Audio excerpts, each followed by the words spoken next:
Mr. Parks brought his case before the court after learning that his ex-wife had recently left her well-paying corporate job to take a cashier position. The sudden shift in employment raised concerns for him, particularly because they share a 5-year-old child and she is responsible for paying child support. He suspected the change might be an attempt to lower her financial obligations. Caught off guard by the news, he admitted feeling shocked and unsure of how to react. In court, he emphasized his confusion and the potential impact this decision could have on their child. Seeking clarity and fairness in light of the unexpected development, Mr. Parks brought his case before the court after learning that his ex-wife had recently left her well-paying corporate job to take a cashier position. The sudden shift in employment raised concerns for him, particularly because they share a 5-year-old child and she is responsible for paying child support. He suspected the change might be an attempt to lower her financial obligations. Caught off guard by the news, he admitted feeling shocked and unsure of how to react. In court, he emphasized his confusion and the potential impact this decision could have on their child. Seeking clarity and fairness in light of the unexpected development, when asked about her child support contributions, the woman clarified that she is covering both general support and medical expenses for their child. She corrected Mr. Parks' reference to her as his wife, noting they are divorced, and went on to explain her employment change. She admitted she left her corporate job intentionally, not out of irresponsibility, but due to the overwhelming stress that followed their divorce. She believed the emotional strain was affecting her ability to function at work. However, she emphasized that she had sufficient savings to continue providing for her child, including maintaining medical coverage, despite stepping away from her high-paying position. The judge quickly redirected the focus away from the couple's divorce, stating that the court was only concerned with the current financial circumstances affecting child support. Confirming that the child lives with Mr. Parks, the judge questioned the mother about her income and savings. She revealed that she previously earned $70,000 a year in her corporate role, which was her only source of income at the time. Now, she works as a head clerk at a convenience store, earning approximately $30,000 annually. When asked about her qualifications, she shared that she holds a master's degree. The judge appeared surprised by the career shift, prompting the woman to again cite the emotional toll of the divorce, which she said significantly impacted her ability to continue in her former role.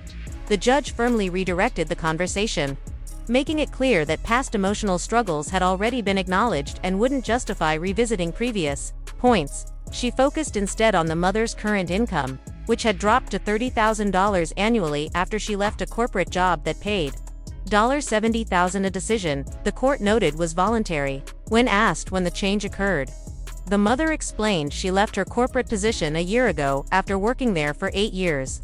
Despite holding a master's degree, she now works as a head clerk at a convenience store, a job that only requires a high school diploma. The judge expressed visible disbelief at this shift and pressed for clarity. The mother added that she continues to provide health insurance for the child, which costs her $300 per month. However, the judge made it clear that despite her lower current earnings, child support would still be enforced based on the circumstances. Given that she had voluntarily left a higher-paying position, frustration grew in the courtroom as the judge pointed out what she saw as a misuse of the court's time. The mother, visibly defensive, questioned why she was expected to return to a corporate job while the father wasn't held to the same standard. The judge reminded her that the child currently lives with the father, which places primary responsibility on her for financial support. The mother began to suggest reasons for the child's living arrangement, then quickly retracted, acknowledging the judge's earlier reminder that custody issues weren't being addressed in this hearing. As the conversation circled back to income, the judge emphasized that while the mother now earns $30,000 annually, it doesn't erase the fact that she once made $70,000 and had chosen to walk away from that higher-paying role. With a master's degree and proven earning potential, the court found her intentional underemployment unconvincing. When she cited emotional distress, the judge bluntly advised her to seek medical help for such concerns, not to use them as justification for reduced financial responsibility. Based on her previous income, the judge calculated her gross monthly earnings for support purposes at $5,833.33. After reviewing the financial details, the judge confirmed she would base the child support calculation on the mother's prior income of $70,000, given her demonstrated earning capacity. She acknowledged the $300 monthly payment the mother makes toward the child's health insurance and applied that as a credit, reducing her net income to $4,497.98. With one child involved, the judge calculated the child support obligation at 20%, setting the monthly payment at $899.60. Noticing the mother's expression, the judge questioned her apparent confusion, to which the mother calmly replied that she understood and was simply processing the information, with no further questions or objections from either party. The judge concluded the hearing and dismissed the case. Thanking them as they exited the courtroom, Mr. Green appeared before the court to request child support, though he admitted he didn't have his documentation with him. He explained that he is currently unemployed and recently filed for divorce. Now that he and his spouse are separated, he finds it difficult to financially support the children during their time with him.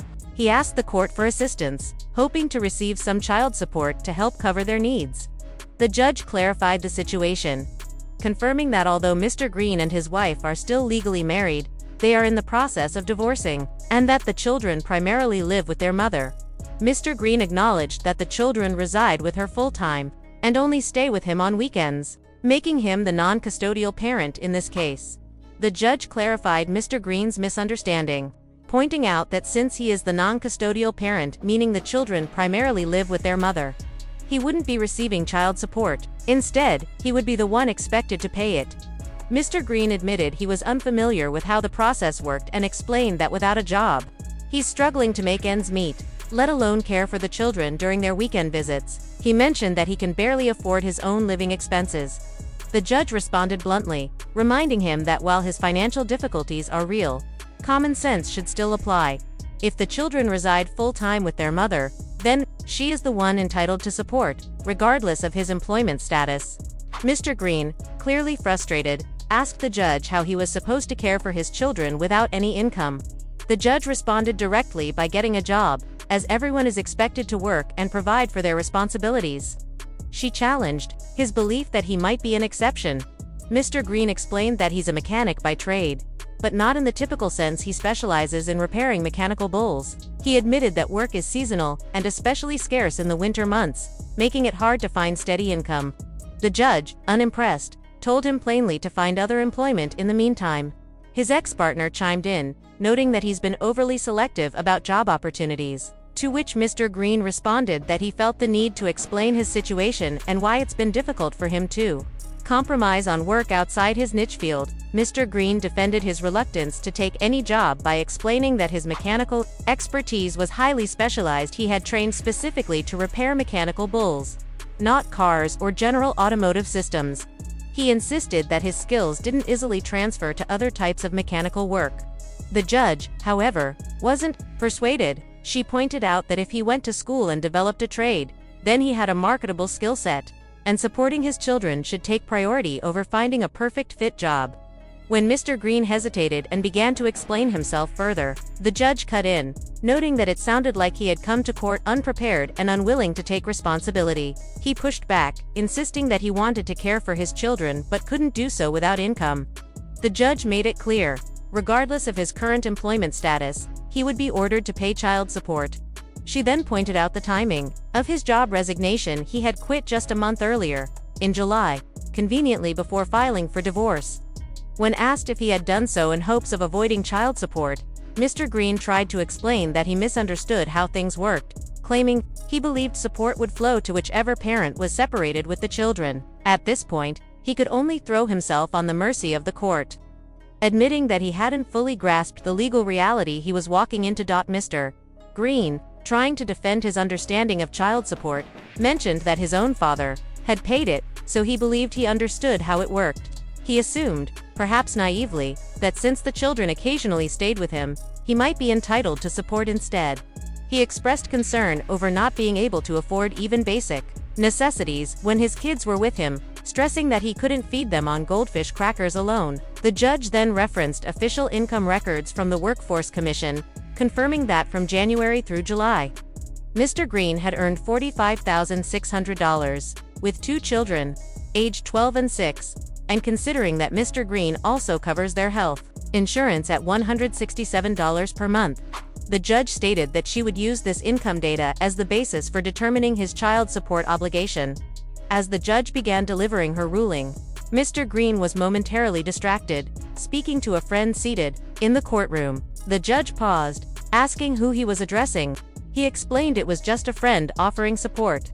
Unmoved, the judge quipped that unless the friend intended to help pay the child support, their presence wasn't relevant to the case. Mr. Green appeared confused, asking whether he was actually being ordered to pay child support despite having come to court hoping to receive it. The judge clarified that she was about to explain everything. Based on verified income reports, Mr. Green's gross monthly income was calculated at $3,800, with a net of $3,112.11, after accounting for a $167 reimbursement for the children's health insurance. The court determined that his monthly child support obligation would be $945.30.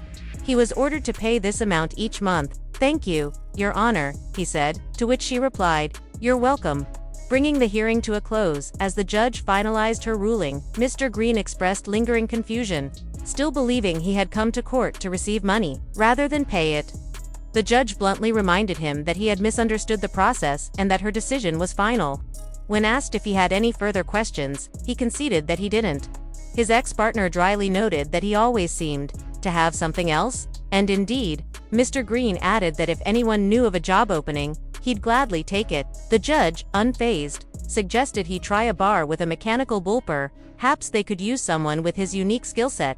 With that, she dismissed the case. The next case began immediately as Miss Anderson took the stand. She explained to the court that she is a full-time mother and also works full-time as a hairstylist. She had one child with the man present in court and claimed that he was intentionally unemployed to avoid paying child support. According to her, he wasn't helping financially or emotionally. He didn't contribute to their child's needs, didn't cover lunch money, and rarely even made an effort to call or speak with his son. When asked if there was anything else the court should know, she simply said no. The judge then turned to address the father. When the judge turned her attention to the father, she asked directly why he wasn't supporting his child. He began by blaming the mother's attitude, claiming he felt lost and misunderstood, but insisted he did everything he could for their son. The judge pressed further, clarifying that everything did not seem to include any financial contribution. When asked point-blank what he was doing to support the child monetarily, he paused and admitted, somewhat sheepishly, "I guess nothing." The mother quickly added that he had briefly worked at the post office but had quit almost immediately after his wages started being garnished for child support. Confirming this, the judge asked how long he'd held that job, and he replied that it was around 2 months. When asked about his current efforts to find work, he explained without hesitation that he was focused on launching his rap career and was now selling CDs out of his shop to make ends meet. The mother interjected again, pointing out that he still earned cash under the table but contributed nothing to their child's needs. The mother pressed her point, explaining to the court that her child's father was intentionally underreporting his income and avoiding formal work so he wouldn't be legally required to pay child support. She acknowledged he was bringing in money from selling CDs, but said she had no idea how much, only that it seemed deliberate. The judge turned to the father and asked what he earned per CD. He answered that on a good day, he sold them for $3 each, estimating around 20 sales daily. The judge quickly did the math. That's about $60 a day. She then compared that to the mother's monthly grocery costs, which totaled roughly $500 just to pack lunches for their child. Breaking it down, she pointed out that even just the lunch expenses equaled about $16.67 per day, far more than what the father contributed. When questioned about how he thought his child could survive on so little, he defensively replied that he took his child to McDonald's and spent about $6, leaving him $10 to spare. The mother, clearly frustrated, added that she was the one who had to drive their child to him just to encourage a relationship and remind him to be a parent and provider. The judge confronted the father directly, pointing out that he was neither spending time with his child nor contributing financially, essentially leaving all parental responsibilities to the mother. He defensively responded that she always refers to their son as "my child" during arguments, as if that somehow absolved him of responsibility. The judge cut in sharply, reminding him that the child belongs equally to both parents, and using that phrase doesn't shift the financial burden. When pressed further, the father admitted that if he didn't have money, he assumed the responsibility. fell on the mother. Incredibly, he also revealed that he had 7 other children. The judge was visibly stunned and asked if he was supporting them as well. He admitted that he wasn't, claiming the other mothers were cool with it and didn't complain like this one did. The judge made it clear that being cordial with other mothers didn't excuse him from his financial responsibilities, and that just because they weren't tripping didn't mean he was doing the right thing. She accused him of wasting the court's time and firmly informed him that he would be ordered to pay child support, no excuses. The judge made it clear that while the court would give credit for the father's other children, he was still obligated to provide financial support for this child.